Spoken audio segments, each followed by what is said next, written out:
વંદે માતરમ વિદ્યાર્થી મિત્રો આપણો ભારત દેશ એ અત્યારે લોકશાહી દેશ ગણાય છે. એટલે કે અહીંયા લોકો જ રાજા તરીકે ઓળખાય છે. એટલે કે પ્રજા જ રાજા છે. પરંતુ પહેલાંના સમયમાં રાજાશાહી શાસન ચાલતું હતું. એટલે રાજાની ફરજ પોતાની પ્રજાનું રક્ષણ કરવાની, તેનું ભરણ પોષણ કરવાની. તો અહીંયા રાજા એટલે માત્ર પોતાના રાજ્ય પર રાજ કરવું એવું નહીં, પરંતુ રાજાના હાથમાં બધી જવાબદારી હોય કે પોતાની પ્રજાને ગમે એવી મુશ્કેલી કે આપત્તિમાંથી પણ એને બહાર કાઢવું. તો આજે આપણે એવા જ એક મહાન દાનવીર રાજાની વાત શીખીશું, જેણે પોતાની પ્રજાને દુષ્કાળની પરિસ્થિતિમાંથી બહાર લાવવા માટે પોતાના અનાજના બધા કોઠાર ખોલી નાખે છે અને સમય આવે બીજા પાસેથી માંગીને પણ પોતાની પ્રજાનું ભરણ પોષણ કરવા માટે તૈયાર થાય છે. તો એવા આ મહાન ઉદાર દિલના રાજાની વાત આજે આપણે શીખીશું, જેમનું નામ છે જગદૂ. તો પાઠનું નામ છે દેશભક્ત જગદૂ, જેમના લેખક છે રમણલાલ સોની, અને પાઠનો સાહિત્ય પ્રકાર છે નાટક. સૌ પ્રથમ આપણે લેખક પરિચય મેળવીશું. તો રમણલાલ સોનીનો જન્મ 1908 અને મૃત્યુ 2006માં થયું હતું. રમણલાલ પીતાંબરદાસ સોનીનો જન્મ સાબરકાંઠા જિલ્લાના મોડાસા તાલુકાના કોકાપુર ગામમાં થયો હતો. બંગાળી ભાષા અને સાહિત્યનો એમને ગાઢ પરિચય હતો. રવિન્દ્રનાથ ઠાકુર અને શરદબાબુના ઘણા પુસ્તકોનો એમણે ગુજરાતીમાં અનુવાદ કર્યો છે. વિશેષ તેઓ બાળકાવ્યો, બાળ વાર્તાઓ અને બાળ નાટકોના સર્જક તરીકે જાણીતા છે. તેમની સાહિત્ય સેવા માટે 1996માં રણજીતરામ સુવર્ણચંદ્રક અર્પણ કરવામાં આવ્યો હતો. વિશ્વની લોકકથાઓ, ગ્રીસનો લોકકથા ભંડાર, સંતસાગર વગેરે એમના જાણીતા પુસ્તકો છે. હવે આખાય રાજ્યની આપત્તિમાં રાજા અને પ્રજા સમજપૂર્વક અને ધીરજપૂર્વક ઉકેલ લાવે તો સમસ્યા હળવી થઈ જાય છે. દાનવીર ભામાશાની જેમ એક જગદૂ પણ નગરશેઠ તરીકે માનવતાવાદી અભિગમ ધરાવે છે. આપબળે એકઠી કરેલી કમાણી, સંચિત કરેલા અનાજના કોઠારો સંકટ સમયે પ્રજા માટે ખુલ્લા મૂકી દેનાર જગદૂના દિલની ઉદારતાનો સરસ પરિચય લેખકે નાટક દ્વારા કરાવ્યો છે. તો હવે આપણે પાઠને વિસ્તારથી સમજીશું. તો આ પાઠનો સાહિત્ય પ્રકાર નાટક છે, એટલે અહીંયા નાટક સ્વરૂપે રજૂ કરવામાં આવ્યું છે. જુઓ, સ્થળ કયું છે? પાટણ. પાટણના રાજા વિશળદેવનો દરબાર. ત્યાંના રાજાનું નામ શું છે? વિશળદેવ. અને એમનો આ દરબાર ભરાયેલો છે. રાજા વિશળદેવ દરબાર ભરીને બેઠા છે, પણ સૌના મોં ઉદાસ છે. આખાએ દરબારમાં જાણે નિરાશાની ઘેરી છાયા ફરી વળેલી છે. રાજાની સામે રાજજોશી ટીપણું પહોળું કરીને બેઠા છે ને તે આંગળીના વેઢા ઉપર આંકડા માંડે છે. હવે પરિસ્થિતિ શું દર્શાવી છે કે રાજા વિશળદેવનો દરબાર ભરાઈને બેઠેલો છે અને બધાના મોઢા ઉદાસ છે. આખાએ દરબારમાં જાણે નિરાશા ઘેરાઈ ગયેલી દેખાય છે. રાજાની સામે રાજજોશી એટલે કે રાજાનો જે રાજજોશી છે એ ટીપણું ખોલીને, ટીપણું એટલે પંચાંગ, જેમ કે પહેલાંના સમયમાં આવી રીતે પંચાંગ જોઈને કહેવામાં આવતું કે વરસાદનો સમય થયો એટલે વરસાદ આવશે, કે આ વર્ષે વરસાદ આવશે કે નહીં, આ વર્ષે પરિસ્થિતિ કેવી છે, એવી ત્યારે ભવિષ્યવાણી કરવામાં આવતી. તો રાજજોશીએ આવી રીતે ટીપણું એટલે કે પંચાંગ ખોલીને બેઠા છે અને પોતાની આંગળીના વેઢો એટલે આંગળી ઉપરની સાંધા આગળની રેખાઓ, એના પર આંગળીના વેઢાથી જાણે આંકડા માંડે છે. ત્યાર પછી આગળ જોઈએ તો રાજા બોલે છે, તે જોશીજી, આ વર્ષે વરસાદ નથી શું? હવે રાજા પ્રશ્ન પૂછે, કારણ કે ઘણા વર્ષથી ત્યાં વરસાદ પડ્યો નથી. એટલે રાજા પૂછે છે કે જોશીજી, આ વર્ષે પણ વરસાદ નથી આવવાનો? જોશી કહે છે, મહારાજ, મને થાય છે કે કાળવાણી ઉચ્ચારતા મારી જીભ કપાઈ કેમ નથી જતી. કાળવાણી એટલે ભયંકર, આફતભરી ભવિષ્યવાણી. તો જોશીજી શું કહે છે કે આવી ભયંકર વાણી ઉચ્ચારતા મારી જીભ શા માટે કપાઈ નથી જતી? તો રાજા કહે છે, સમજી ગયો, હું સમજી ગયો. જોશી, હવે બોલવાની જરૂર નથી. જોશીજી કહે છે કે આવી ભયંકર વાણી, આફતભરી વાણી એટલે રાજા સમજી જાય છે કે જોશીજી શું કહેવા માંગે છે. એટલે રાજા કહે છે કે હવે તમારે બોલવાની જરૂર નથી. હવે આટલું કાર્ય થાય છે એટલામાં શું થાય છે, બહારથી ઘણા લોકોનો પોકાર એટલે કે અવાજ કરતા હોય, બોલાવતા હોય એમ સંભળાય છે. અમને ખાવાનું આપો, અમને જીવાડો, અમે મરી જઈએ છીએ. એટલે આટલી બાબતથી આપણને એટલો ખ્યાલ આવે કે વિશળદેવના રાજ્યમાં ઘણા વર્ષોથી વરસાદ પડ્યો નથી, એટલે દુષ્કાળની પરિસ્થિતિ સર્જાઈ છે અને પ્રજાની હાલત ખૂબ કફોડી બની ગઈ છે. એટલે પ્રજા કહે છે કે અમને ખાવાનું આપો, અમને જીવાડો, કારણ કે અમે મરી રહ્યા છીએ. ત્યાર પછી રાજા કહે છે, મારી રાંકડી રૈયત ભૂખે મરે છે. રાંકડી એટલે ગરીબડી અને રૈયત એટલે પ્રજા. રાજા કહે છે કે મારી બિચારી ગરીબ પ્રજા ભૂખે મરી રહી છે. હવે તો એક આશા જગદુશાની રહી છે. અહીંયા જગદુશા નામના દેશભક્ત વ્યક્તિની એક આશા રાખે છે કે એમની પાસેથી કંઈક મદદ મળી શકે છે. એટલે રાજા કહે છે કે હવે માત્ર જગદુશાની જ એક આશા રહી છે. પ્રધાનજી એમને તેડી લાવવા કચ્છ ગયા છે. તેડી લાવવા એટલે બોલાવી લાવવા માટે કચ્છ ગયા છે. આજકાલમાં આવી જવા જોઈએ. દરવાન આવે છે. પ્રવેશીને રાજાને પ્રણામ કરીને દરવાન મહેલમાં પ્રવેશ કરે છે અને રાજાને પ્રણામ કરે છે. મહારાજ, કચ્છના શાહ સોદાગર શેઠ જગદુશા પધાર્યા છે. પ્રધાનજી પણ સાથે છે. તો અહીંયા દરવાન આવીને સમાચાર આપે છે કે કચ્છના શાહ સોદાગર એટલે મોટા રૂઆબદાર વેપારી એવા જગદુશા પધાર્યા છે અને પ્રધાનજી પણ એમની સાથે છે. રાજા એકદમ ઉત્સાહમાં આવી. હવે જેની આશા રાખી છે એ વ્યક્તિ આવી જાય છે એટલે રાજા ખૂબ આનંદિત થઈ જાય છે. ઉત્સાહ એટલે ખૂબ આનંદિત થઈ જાય છે. એકદમ એમને અંદર લઈ આવ. શું એકદમ ઉતાવળા થઈને કહે છે કે એમને તરત જ અંદર લઈ આવો. દરવાન નમ્રતાથી, મહારાજ, પ્રધાનજીએ કહેવડાવ્યું છે કે શેઠ જગદુશા શાહ સોદાગર છે, એમનો સત્કાર કરવા આપ પોતે. અહીંયા શું થાય છે, દરવાન બીજો સંદેશો આપે છે. નમ્રતાથી કહે છે કે મહારાજ, પ્રધાનજીએ એવું કહેવડાવ્યું છે કે શેઠ જગદુશા શું છે, શાહ સોદાગર એટલે મોટા રૂઆબદાર, ખૂબ આબરૂવાળા સોદાગર છે. એટલે એમનો સત્કાર કરવા માટે આપ પોતે જ બહાર જાવ તો વધુ સારું. હવે શું થાય છે, રાજા કહે છે કે સમજ્યો, એમના સત્કાર માટે મારે સામા જવું જોઈએ. એટલે કે આટલા મોટા વેપારી જો અહીંયા આવ્યા હોય તો મારે સામેથી એમને માન સન્માન કરવા માટે જવું જોઈએ. પ્રધાનજીની વાત સાચી છે. રાજા ગાદી પરથી ઊભો થઈ જાય છે. આખી કચેરી ઊભી થઈ જાય છે. પછી રાજા જગદુશાનો સત્કાર કરવા પ્રવેશદ્વાર વણી જાય છે. એટલે રાજા ઊભા થઈને જગદુશાને બોલાવવા માટે જાય છે. જેવા રાજા ઊભા થાય છે તો એમના માન સન્માનમાં આખી કચેરી જે ભરાયેલી છે ત્યાંના બધા વ્યક્તિઓ ઊભા થઈ જાય છે અને રાજા જગદુશાનો સત્કાર કરવા પ્રવેશદ્વાર ભણી એટલે તરફ જાય છે. સામેથી પ્રધાન જગદુશાને લઈને આવે છે. જગદુશાને જોઈ રાજા ઝડપથી પગલાં ભરીને એની સામે જાય છે. તેવી જ રીતે જગદુશા પણ ઝડપ કરે છે. બંને એકબીજાને વહાલથી ભેટે છે. પછી રાજા જગદુશાનો હાથ પકડી રાજગાદી તરફ દોરી જાય છે, એટલે કે લઈ જાય છે. પોતાની જોડે જ ગાદી પર એમને બેસાડે છે. બંનેના બેઠા પછી પ્રધાન અને દરબારીઓ પોતપોતાના આસન પર બેસે છે. હવે શું થાય છે, રાજા જગદુશાને લેવા માટે જાય છે. જગદુશાને જોતા ઝડપથી એમની તરફ ચાલવા માંડે છે. એવી જ રીતે જગદુશા પણ એમની તરફ ઝડપથી આવે છે. બંને વહાલથી એકબીજાને ભેટે છે અને જગદુશાનો હાથ પકડીને રાજા એમને દોરી જાય છે, એટલે એમની સાથે લઈ જાય છે અને પોતાની સાથે જ ગાદી પર બેસાડે છે. જેવા રાજા અને જગદુશા બેસે છે એટલે પ્રધાનજી અને દરબારના બધા વ્યક્તિઓ પોતપોતાના આસન પર બેસી જાય છે. હવે જગદુશા કહે છે, મહારાજ, અચિંતાનો કેમ યાદ કર્યો મને?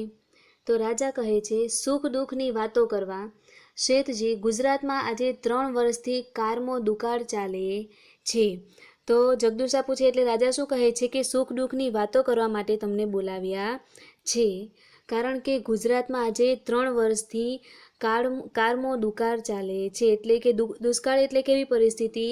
વરસાદ પડતો નથી અને વરસાદ ન પડે એટલે અનાજ પાકે નહીં, અને અનાજ ન હોય તો વ્યક્તિ ભૂખ્યો મરી જાય. તો આ 3 વર્ષથી વરસાદ ન પડવાથી દુષ્કાળની પરિસ્થિતિ ચાલી રહી છે. જગદુશા કહે છે, એકલા ગુજરાતની કાં વાત કરો છો? શું કહે છે? એકલા ગુજરાતની કાં એટલે કે શું વાત કરો છો? આખા હિન્દુસ્તાનમાં આજે દુકાળ છે. સિંધ, મેવાડ, માળવા, કાશી અને થેટ કંડહાર લગી આજે લોકો ભૂખે મરે છે, અને પાનખરમાં પાંદડા ખરે તેમ ખરે છે. જગદુશા શું કહે છે કે માત્ર ગુજરાતમાં દુષ્કાળની પરિસ્થિતિ નથી, પરંતુ આ બધા રાજ્યમાં પણ સિંધ, મેવાડ, માળવા, કાશી અને કંદહાર સુધીના લોકો દુષ્કાળને કારણે ભૂખ્યા મરી રહ્યા છે. અને પાનખર ઋતુમાં જેમ પાંદડા ખરી જાય ને તે જ પ્રમાણે અત્યારે માણસો મૃત્યુ પામી રહ્યા છે. વખત એવો બારીક છે કે ભલભલાની લાજ જવાનો વખત છે. શું કહે છે કે એટલો ખરાબ વખત છે, સમય છે કે ભલભલાની લાજ જઈ શકે છે. 7 ખોટના દીકરાના મોંમાંથી બાપ બટકું રોટલો કાઢી ખાય છે. ભૂખ વસ્તુ એવી છે વિદ્યાર્થી મિત્રો કે એનો અનુભવ એકદમ અલગ જ છે. ભૂખના કારણે કોઈ વ્યક્તિ કોઈ પણ કાર્ય કરવા માટે તૈયાર થઈ જાય છે. તો અહીંયા એટલી ખરાબ પરિસ્થિતિ થઈ ગઈ છે દુકાળને કારણે કે 7 ખોટનો દીકરો. 7 ખોટનો દીકરો એટલે ખૂબ જ લાડકો. એકનો એક દીકરો હોય તેને કહેવાય 7 ખોટનો. તો એવા દીકરાના મોઢામાંથી પણ બાપ બટકું રોટલો કાઢીને ખાઈ જાય છે, કારણ કે ભૂખ એવી હોય છે જે કંઈ પણ સંબંધ જોવા દેતી નથી. મુઠ્ઠી ધાન સારું મા બાપ છોકરા વેચે છે. હવે થોડુંક ધાન એટલે કે અનાજ, મુઠ્ઠી જેટલું અનાજ મળી રહે એટલા માટે પણ મા બાપ પોતાના છોકરાને વેચી રહ્યા છે. શી ખબર શું થવા બેઠું છે? એટલે કે આટલી ખરાબ પરિસ્થિતિ છે. એટલે જગદુશા કહે છે કે શું ખબર કે આ શું થઈ રહ્યું છે. તો રાજા કહે છે, રામજી રાખશે તેમ રહેશે. શું કહે કે આ બધી ભગવાનની જ ઈચ્છા છે, એટલે જેમ રામ રાખે તેમ રહેવું પડશે. પણ આવી વખતે રૈયતને ટકાવી રાખવાનો રાજ્યનો ધર્મ છે. અહીંયા રાજા શું કહે છે? પણ આવા વખતમાં રૈયત એટલે કે પ્રજાને ટકાવી રાખવું એ મારા રાજ્યનો ધર્મ છે. એટલે કે રાજા શું કહે છે કે મારો રાજ્ય ધર્મ છે, મારી ફરજ છે કે આવા મુશ્કેલીના સમયે પણ મારી પ્રજાનું હું રક્ષણ કરું, તેને ભરણ પોષણ કરું. તો જગદુશા કહે છે, આપ સરખા પ્રજાવત્સલ રાજાના મોંમાં આવા શબ્દો શોભે. પ્રજાવત્સલ એટલે પ્રજા પ્રત્યે પ્રેમ રાખનાર. એટલે તમારા જેવા પ્રજા માટે પ્રેમ રાખનાર રાજાના મોઢામાં જ આવા શબ્દો શોભે. મને એ સાંભળી બહુ આનંદ થાય છે. મેં તો સાંભળ્યું છે કે આપે આપના ધનના કોઠાર અને ધનના ભંડાર ગરીબોને માટે ખુલ્લા મૂકી દીધા છે. પછી જગદુશા કહે છે, મેં તો અહીંયા સુધી સાંભળ્યું છે કે તમે પોતાની પ્રજાના રક્ષણ માટે, પ્રજાના ભરણ પોષણ માટે તમારા ધનના કોઠાર, ધાન એટલે કે અનાજના કોઠાર એટલે જેમાં અનાજ ભરવામાં આવે છે તે. તો આ અનાજ ભરવાના કોઠાર અને ધનના ભંડાર પણ ગરીબો માટે ખુલ્લા મૂકી દીધા છે. તો રાજા શું કહે છે? મૂકી દીધા હતા, હવે તો એ ખાલી થઈ ગયા છે. હવે શું થાય છે કે અનાજના કોઠાર તો ક્યારના મૂકી દીધા હતા ખાલી બધા પ્રજા માટે, પરંતુ હવે તો એ પણ ખાલી થઈ ગયા છે. હવે મારા ધનના ભંડાર અને અન્નના કોઠારોય ખાલી ખમ પડ્યા છે. 3 વર્ષથી જો દુકાળની પરિસ્થિતિ ચાલતી હોય તો પ્રજાનું ભરણ પોષણ કરવા રાજાએ પોતાનું અનાજ પ્રજાને આપી દીધું છે, પરંતુ હવે એ બધું ખાલી થઈ ગયું છે. અને રૈયતના પેટનો ખાડો તો હજી ઊણો ને ઊણો જ છે. શું કહે છે? રૈયત એટલે કે પ્રજા, અને મારી પ્રજાના પેટનો ખાડો એટલે કે એમની ભૂખ તો હજુ તેમની તેમ જ છે. એ ખાડો તો ઊણો એટલે કે ઊંડો ને ઊંડો જ છે, ઓછો જ ભરાયેલો છે. ધાર્યું તું કે 9 સાલ વરસાદ આવશે ને સૌ સારાવાના થશે. ધાર્યું તું એટલે કે વિચાર્યું હતું. 9 સાલ એટલે કે 9 એટલે આ વર્ષે, સાલ એટલે વર્ષ. આ વર્ષે વરસાદ આવશે ને સૌ સારાવાના થશે. સારાવાના થશે એટલે કે બધું સારું થઈ જશે, બધું શુભ થઈ જશે. પણ વરસાદ આવ્યો નહીં. અધૂરામાં પૂરું તીડ પડ્યા. તીડ એટલે એક પ્રકારનો પાકનો નાશ કરનારો એક જાતનો પાંખવાળો જીવ છે, જે પાકમાં પડે તો બધું અનાજ ખાઈ જાય. તો અહીંયા રાજા શું કહે છે કે એવું વિચાર્યું કે આ વર્ષે વરસાદ પડે તો પાછું બધું સારું થઈ જશે, પરંતુ વરસાદ તો આવ્યો નહીં. અને અધૂરામાં પૂરું શું થયું? તીર પડ્યા એટલે લોકો ત્રાહિમામ પોકારે છે. ત્રાહિમામ પોકારે એટલે લોકો હવે કરગરી રહ્યા છે કે પોતાને કેવી રીતે બચાવવામાં આવે. એટલામાં બહારથી પોકાર આવે છે, અમે મરી જઈએ છીએ, અમને જીવાડો, અમને જીવાડો, અમને અનાજ આપો. એટલામાં શું થાય છે, નાટક ચાલી રહ્યું છે એટલે બહારથી અવાજ આવે છે પ્રજાનો કે અમે મરી રહ્યા છે, અમને જીવાડો, અમને જીવાડવા માટે અનાજ આપો. જગદુશા બહારનો પોકાર સાંભળી, બહાર જે લોકો પોકાર કરી રહ્યા છે એ સાંભળીને ભૂખ્યા ગળામાંથી પૂરો અવાજ પણ નીકળતો નથી. શું કહે છે કે બિચારા ભૂખ્યા લોકોના ગળામાંથી પૂરેપૂરો અવાજ પણ નીકળી રહ્યો નથી. રાજા કહે છે, વસ્તીનું આ દુઃખ એ મારું દુઃખ છે, પણ નિવારણનો કોઈ રસ્તો મને દેખાયો નહીં.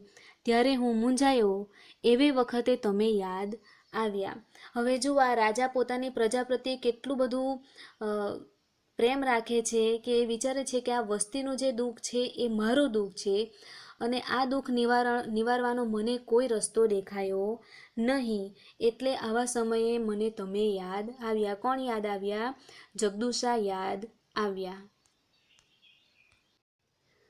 જગદુશા નવાઈ પામી. નવાઈ પામવું એટલે આશ્ચર્યચકિત થવું, આશ્ચર્ય પામવું. હું યાદ આવ્યો? કેવી રીતે? જગદુશા નવાઈથી આશ્ચર્યથી સવાલ પૂછે છે કે હું યાદ આવ્યો કેવી રીતે? એટલે કે શા માટે હું યાદ આવ્યો? રાજા કહે છે, મારા સાંભળવામાં આવ્યું છે કે પાટણમાં જગદુશાની માલિકીની કેટલીક અનાજની વખારો છે. વખાર એટલે પણ જેમાં અનાજ ભરવામાં આવે છે તે. તો અહીંયા રાજા શું કહે છે જગદુશાને કે મેં એવું સાંભળ્યું કે પાટણમાં જગદુશાની માલિકીની એટલે કે તમારા માલિકીની કેટલીક અનાજની વખારો છે. જગદુશા કહે છે, જગદુશાની માલિકીની અનાજની વખારો? એ પ્રશ્નાર્થ કરે છે કે જગદુશાની માલિકીની અનાજની વખારો? મહારાજ, આપને કંઈક ભૂલ થાય છે. એટલે એ મહારાજને કહે છે કે તમે કંઈક સાંભળવામાં ભૂલ કરી છે. મારી માલિકીની કોઈ અનાજની વખાર મેં પાટણમાં કે કોઈ શહેરમાં રાખી જ નથી. હવે રાજાને એક આશા હતી જગદુશાની કે એમની અનાજની વખારો જો મને આપે તો હું મારી પ્રજાનું ભરણ પોષણ કરી શકું.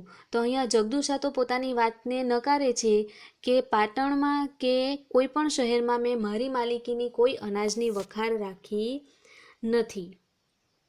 રાજા, તો અમે સાંભળ્યું એ શું? તો જગદુશા કહે છે, કંઈક સમજપેર થઈ હશે. શું કહે કે તમે સમજવામાં કંઈક ભૂલ કરી હશે, કંઈક અલગ સમજ્યા હશે. કારણ કે વખારો મારી ખરી ને? શું કહે છે? કારણ કે વખારો મારી છે. તો રાજા નવાઈ પામી જાય છે. વખારો આપની છે અને છતાં એ આપની માલિકીની નથી, એમ આપનું કહેવું છે.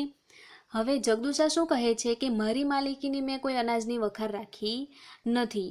અને બીજી જ વખત જગદુશા શું કહે છે કે વખારો તો મારી. તો અહીંયા રાજાને નવાઈ લાગે છે કે વખારો આપની છે છતાં આપની માલિકીની નથી, એમ આપનું કહેવું છે. તો જગદુશા કહે છે, વાત એમ છે, વખારો મારી છે એ વિશે કઈ શંકા નથી. હવે જગદુશા શું કહે છે કે એ વખારો બધી મારી છે એમાં કોઈ શંકાને સ્થાન નથી. પરંતુ તો રાજા શું કહે છે, અને એ વખારોમાંનું અનાજ, એટલે રાજા પૂછી લે છે કે વખારો તમારી છે તો એ વખારોમાંનું અનાજ કોનું? તો જગદુશા કહે છે, એ અનાજ મારું નથી. તો રાજા હતાશ બનીને, કારણ કે રાજાને એક આશા હતી કે જગદુશા પાસેથી અનાજ લઈને હું પ્રજાને આપીશ, પરંતુ અહીંયા જગદુશા શું કહે છે કે વખાર તો મારી છે પરંતુ એમાંનું અનાજ એ મારું નથી. આથી રાજા હતાશ બની જાય છે, એટલે કે નિરાશ થઈ જાય છે. એ અનાજ તમારું નથી તો શું તમે એ કોઈને દઈ દીધું છે? કોને દીધું? ક્યારે દીધું? હું તમને એના મોં માંગ્યા દામ આપત.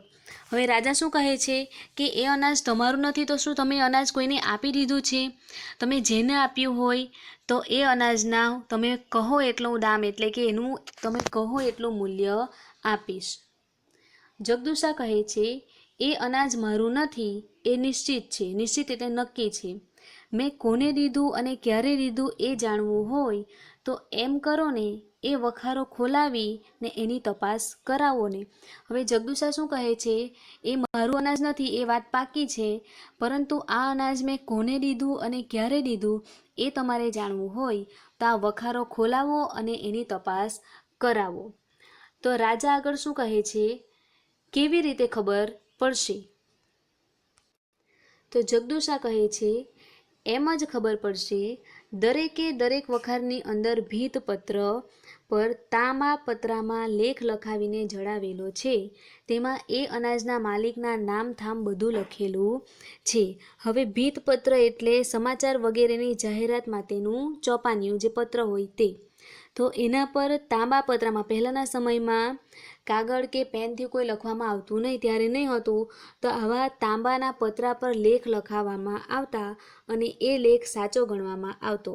તો જગદુશા એમને કહે છે કે જો તમારે જાણવું હોય તો શું કરી શકાય કે વખારમાં જે ભીતપત્ર છે એના પર તાંબા પતરા પર લેખ લખાવેલો હોય છે અને એ અનાજના માલિકના નામ થામ બધું એમાં લખેલું હોય છે. તો એના પરથી આપણે જાણી શકીએ કે આ અનાજ કોનું છે. તો વિદ્યાર્થી મિત્રો, અહીંયા સુધી આપણે જોયું કે વિશળદેવ રાજા પોતાની પ્રજાનું ભરણ પોષણ કરવા માટે કેટલી મહેનત કરી રહ્યો છે. જગદુશા પાસે અનાજની માંગણી કરવા ઈચ્છે છે, પરંતુ જગદુશા એમ કહે છે કે પોતાની વખાર છે પરંતુ એમાંનું અનાજ મારું નથી.